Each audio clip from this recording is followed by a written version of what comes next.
کہ اگر وہ اچھا بیہیو کرے گا، اچھے طریقے سے پیش آئے گا تو اس کو انعام دیا جائے گا، وہ اس انعام کے لالچ میں اچھے طریقے سے پیش آتا ہے، جس سے کہ وہ اخلاقیات کی اس کی تربیت ہوتی جاتی ہے، اور آپ اس کو انعام کے ذریعے چیزیں اس کو خوش کرنے کے ذریعے سے آپ اس کی ایک بہت اچھی تربیت کرتے چلے جاتے ہیں۔ دوسری منزل جو بیان کی گئی ہے وہ ہے روایتی اخلاقیات، اس کا بھی وہی ٹاپک ہے جو فرسٹ والے کا تھا۔ بیٹا اس کی جو مرحلہ ہے یہ 10 سے 13 سال کی عمر تک ہوتا ہے۔ 10 سال کی عمر کے بعد بچے میں روایتی جو اخلاقیات ہیں وہ پیدا ہونے لگتی ہیں، جو اس کو پہلے مار کے پیار کے سمجھائی جاتی ہیں، وہ اس کے اندر پیدا ہو جاتی ہیں۔ وہ اچھا بننے کا تاثر قائم کرتا ہے، برا نہیں بنتا، معاشرے میں کوشش کرتا ہے کہ دوسرے کی نظر میں وہ اچھا رہے، لوگ اس کو برا نہ کہیں، اس لیے وہ اپنے اخلاقیات کو اور بہتر سے بہتر کرتا ہے۔ 13 سال کی عمر میں بچہ کئی اخلاقیات کے سوالات کو اپنے ذہن میں اس کے جنم لیتا ہے، جس کے وہ جوابات چاہتا ہے تاکہ وہ اس درجے سے اور اپنے اخلاق کو بہتر کر سکے۔ اس کا تیسرا درجہ بیٹا یہ آتا ہے کہ اچھے بچے کا تصور وہ قائم کرنا چاہتا ہے، وہ ہر ایک سے اس طرح سے پیش آنا چاہتا ہے کہ لوگ کہیں کہ یہ بڑا اچھا ہے، وہ فرد خود غرضی کو برا سمجھنے لگتا ہے، لوگوں کے کام آتا ہے تاکہ لوگ اس کو بڑا اچھا سمجھیں، وہ قوانین اور ضابطوں کی پابندی بھی کرتا ہے اسی لیے تاکہ اس کو اچھا سمجھا جائے، اس کو اپریشیٹ کیا جائے اور اس کو معاشرے میں ایک اچھا مقام دیا جائے۔ اس کے بعد لا اینڈ آرڈر کی جو حاکمیت کا تصور ہے اس میں وہ کیا کرتا ہے کہ اس میں فرد نہ صحیح غلط اور قانون کے مطابق کے بارے میں بڑا واضح ہو جاتا ہے، وہ سمجھنے لگتا ہے کہ صحیح کا تعلق جو ہے وہ معاشرتی اقدار سے ہوتا ہے، اور اگر آپ اچھے صحیح طریقے سے نہیں چلیں گے اور وہ معاشرتی اقدار کے مطابق نہیں ہوں گے تو آپ بری چیزوں کے زمرے میں آ جائیں گے۔ اس درجے میں فرد اپنے فرض کی ادائیگی بڑے اچھے طریقے سے کرتا ہے، قانون کی، انتظامیہ کی، سماجی تنظیم کی پیروی کرتا ہے، اور وہ قانون کو نہیں توڑتا، روایات، رسم و رواج اور سماجی اقدار کا پابند رہتا ہے، صرف اس لیے کہ تاکہ یہ اس درجے کی نشو و نما میں وہ یہ فیل کرتا ہے کہ لوگ اس کی نیت میں بڑی نیک نیتی سے وہ یہ کام کرتا ہے، اور کیوں کر رہا ہوتا ہے تاکہ لوگ اس کو اخلاقیات کے برے درجے پر محسوس نہ کریں بلکہ وہ اچھے درجے میں اپنے آپ کو شامل کرنا چاہتا ہے، لہٰذا وہ ہر وہ کام کرتا ہے جس کا ایک معاشرے کو پابند ہونا چاہیے، وہ قانون ہیں، وہ روایات ہیں، وہ اخلاقیات ہیں، لہٰذا وہ اس کی پاسداری کرتا جاتا ہے۔ تیسری منزل بیٹا آتی ہے ماں بعد روایتی اخلاقیات۔ ماں بعد روایتی اخلاقیات میں بیٹا کیا ہے کہ کولبرگ کے مطابق اخلاقی نشو و نما کی یہ آخری اور اعلیٰ درجے کی جو ہے وہ منزل ہوتی ہے۔ اس درجے پر انسان کے اندر جو ہے وہ فرد میں سماجی روایات، اقدار، نسل، دوستی، دشمنی، مذہب، ان سب سے وہ بالا تر ہو کر سوچنے کی اس کے اندر صلاحیت پیدا ہوتی ہے، جیسے کہ وہ قانون کا احترام کیوں کرنا ہے، یہ کام دوسروں کے حقوق کو سلب نہیں کرنا، انسانی حقوق کو ترجیح دینی ہے، لوگوں کے مفادات کے ساتھ نہیں کھیلنا، لوگوں کے ساتھ ایسا سلوک نہیں کرنا کہ لوگ جو ہیں وہ آپ سے بددل ہو جائیں، ہر طبقے کے ساتھ، ہر ایک کے ساتھ جو ہے اس کو مساوی حقوق دینے ہیں، ان کے ساتھ برا سلوک نہیں کرنا۔ اس کا جو اخلاقی اصول ہے بیٹا وہ یہ ہے کہ اس مرحلے پر فرد کی اخلاقیات اس کے ضمیر کے ساتھ وابستہ ہو جاتی ہیں، انسان کا ضمیر اس کو بتاتا ہے کہ کیا اچھا ہے کیا برا ہے۔ فرد انصاف، انسانی احترام، مساوات پر بہت زور دیتا ہے، اور وہ ایک حق کی کسوٹی پر چیزوں کو پرکھتا ہے کہ اگر یہ غلط ہے تو یہ سب کے لیے غلط ہے۔ اس کا جو بیٹا 7واں درجہ وہ بتاتا ہے کہ ان میں یہ سب سے عالمی جو اخلاق کا درجہ ہے وہ یہ ہوتا ہے کہ اس پر بہت کم لوگ فائز ہوتے ہیں، کہ اس میں انسان جو ہے وہ اخلاقیات کے بین الاقوامی اصولوں کو اپناتا ہے، وہ عزت، انصاف ہر ایک کو فراہم کرتا ہے، اپنی ذات کو بھی بھول جاتا ہے لیکن اچھائی کو اتنا اپناتا ہے کہ اس کے لیے اس کو جتنا بھی نقصان برداشت کرنا پڑے وہ اس نقصان کو بھی برداشت کر جاتا ہے، صرف اس لیے کہ کیونکہ وہ ان روایات کو، ان اخلاقیات کو سب سے مقدم رکھتا ہے۔ یہ افراد کم ہوتے ہیں لیکن ایسی بھی نشو و نما ہوتی ہے، ایسے بھی ذہن کے لوگ ہوتے ہیں جو کہ اس چیز کو پسند کرتے ہیں اور پھر وہ اپنے اندر ان عادات کو پاتے ہیں، بے شک ان کو جتنی مرضی مشکلات کا سامنا کرنا پڑے۔ کولبرگ کے نظریات پہ بہت سی بیٹا تنقید کی گئی، ناقدین کا یہ کہنا تھا کہ جی یہ جو اخلاقیات ہے انسان ماحول سے بھی بہت کچھ سیکھتا ہے، لوگوں سے بھی بہت کچھ سیکھتا ہے، محض اخلاقی سوچ اور خیالات پر ہی سے ہی کردار نہیں بن جاتے،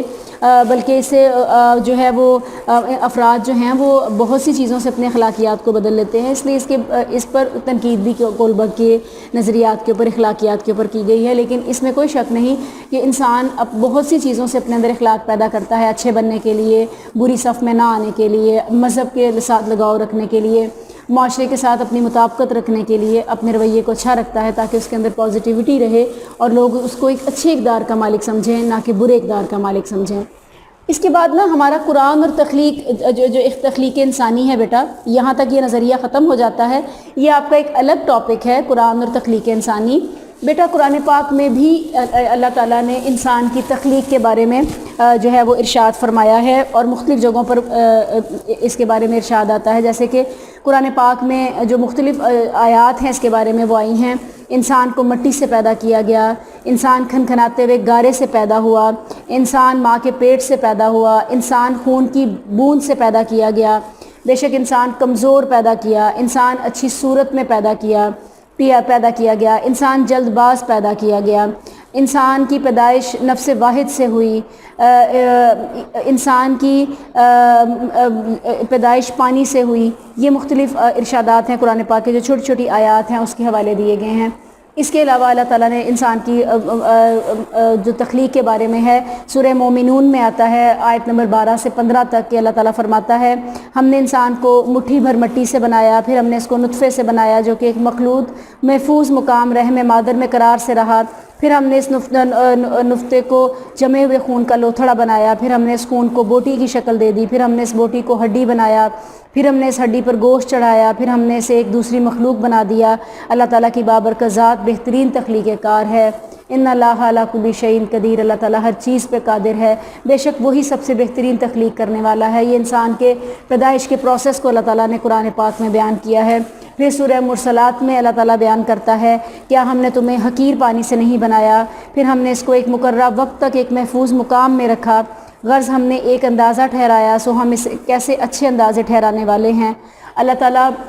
یہ اللہ ہی کی شان ہے بیٹا کہ وہ انسان کو تخلیق کرتا ہے، اور اس نے تخلیق کے سارے مراحل کو بیان کیے ہیں، اور اللہ تعالیٰ نے اس کو مختلف قرآن پاک میں مختلف مقامات پر بھی اس کو بیان کیا ہے۔ جیسے کہ اللہ تعالیٰ قرآن پاک میں ایک اور جگہ پر ارشاد فرماتے ہیں، اے لوگو اگر تمہیں موت کے بعد کی زندگی کے بارے میں کچھ شک ہے، ہم نے تمہیں مٹی سے پیدا کیا، پھر نطفے سے، پھر خون کے لوتھڑے سے، پھر گوشت کی بوٹی سے، شکل والے بھی اور بے شکل بھی۔ ہم تمہارے لیے واضح کر دیں کہ ہم جس نطفے کو چاہتے ہیں اسے خاص وقت تک رحموں میں ٹھہرائے رکھتے ہیں، پھر تم کو ایک بچے کی صورت میں نکال لاتے ہیں تاکہ تم اپنی مکمل جوانی کو پہنچو، اور تم میں سے کوئی پہلے ہی واپس بلا لیا جاتا ہے اور کوئی بدترین عمر بڑھاپے کی طرف پھیر دیا جاتا ہے تاکہ سب کچھ جاننے کے بعد بھی کچھ نہ جان پائے۔ یہ سورہ حج کی آیت نمبر 5 ہے۔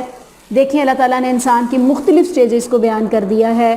پیدائش سے پہلے سے لے کے اس کی بچپن کو، اس کی جوانی کو، اس کے بڑھاپے تک کو، اور کہا ہے کہ میں ہر چیز پہ قادر ہوں، چاہوں تو میں کسی کو بالکل بچپن میں اس کو موت سے ہمکنار کر دوں، کو جوانی سے کو میں اپنے پاس بلا لوں، کو بڑھاپے کی عمر تک اس دنیا کو دیکھے۔ میرے ہاتھ میں ہر چیز ہے اور سب کچھ میں ہی جاننے والا ہوں، اور سب اندازے میرے ہیں، اور بے شک یہ بہترین اندازے ہیں۔ اللہ تعالیٰ اپنی قدرتوں کو کھول کھول کر بیان کرتا ہے۔ پھر حدیث پاک سے اس کی وضاحت ہوئی ہے۔ حضرت عبداللہ بن مسعود روایت کرتے ہیں کہ نبی کریم صلی اللہ علیہ وآلہ وسلم نے فرمایا کہ تم میں سے ہر شخص پیدائش کے وقت ماں کے شکم میں 40 دن تک رہتا ہے، پھر وہ القا بن جاتا ہے، پھر 40 دن گزرنے کے بعد مضغہ بن جاتا ہے، پھر 40 دن گزرنے کے بعد اللہ ایک فرشتہ بھیجتے ہیں جو اس میں روح پھونکتا ہے۔ اس کو 4 چیزیں لکھنے کا امر ہوتا ہے، وہ یہ ہے اس کا رزق، اس کی موت کا وقت، اس کے اعمال، اور یہ کہ وہ نیک وقت ہے یا بد وقت، یہ سب کچھ لکھ دیا جاتا ہے۔ ہمارا خوبصورت مذہب جو ہمیں ہر چیز سے آگاہی دیتا ہے۔ آپ سائنس بہت زیادہ ترقی کرنے کے بعد جب کسی نتیجے پر پہنچتی ہے تو 1400 سال پہلے ہماری نازل کی ہوئی اللہ کی یہ کتاب جو ہمارے پیارے نبی صلی اللہ علیہ وآلہ وسلم پر نازل ہوئی، اس میں یہ تمام حقائق موجود ہوتے ہیں۔ اور بے شک سائنس نے بھی اس بات کو ثابت کیا کہ انسان کی پیدائش انہی مرحلوں سے ہوتی ہے، اور انہی مرحلوں سے گزر کر انسان اس دنیا میں آتا ہے، اور پھر اس دنیا میں آنے کے بعد مرحلہ وار اس کی ذہنی، جسمانی اور ہر طرح کی ڈیولپمنٹ ہوتی ہے، اور پھر وہ اس دنیا میں اس قابل ہوتا ہے کہ وہ کامیاب زندگی بسر کر سکے۔ خدا جب تک چاہتا ہے مقررہ وقت تک وہ اس دنیا میں رہتا ہے، جب خدا چاہتا ہے تو اس کو موت سے ہمکنار کر دیتا ہے، اور بے شک اللہ تعالیٰ ہی ہر چیز پر قادر ہے۔ آج ہم نے اپنے 3 نظریات کو کیا بیٹا جو ہم آپ کے پیپر میں تھے۔ آپ نے قرآن پاک میں بھی تخلیق انسان کو پڑھا، اس کے بارے میں آیات کو پڑھا، چھوٹی آیات کے لحاظ سے بھی ہم نے آپ کو بتایا، بڑی آیات کے لحاظ سے بھی انسان کی تخلیق کے بارے میں بتایا، حدیث کے مطابق بھی بتایا۔ بیٹا آپ نے اس ٹاپک کو ساتھ ساتھ تیار کرنا ہے۔ آج آپ کے 2 چیپٹرز کمپلیٹ ہو گئے ہیں۔ میں امید کرتی ہوں کہ آپ ان چیپٹرز کو ساتھ ساتھ لے کر چلیں گے بیٹا۔ اللہ تعالیٰ آپ کو خوش رکھے، اور آپ نے ساتھ ساتھ پڑھنا ہے، کام کو بہت زیادہ جوڑنا نہیں ہے، ٹھیک ہے؟ Thank you so very much بیٹا، اللہ حافظ۔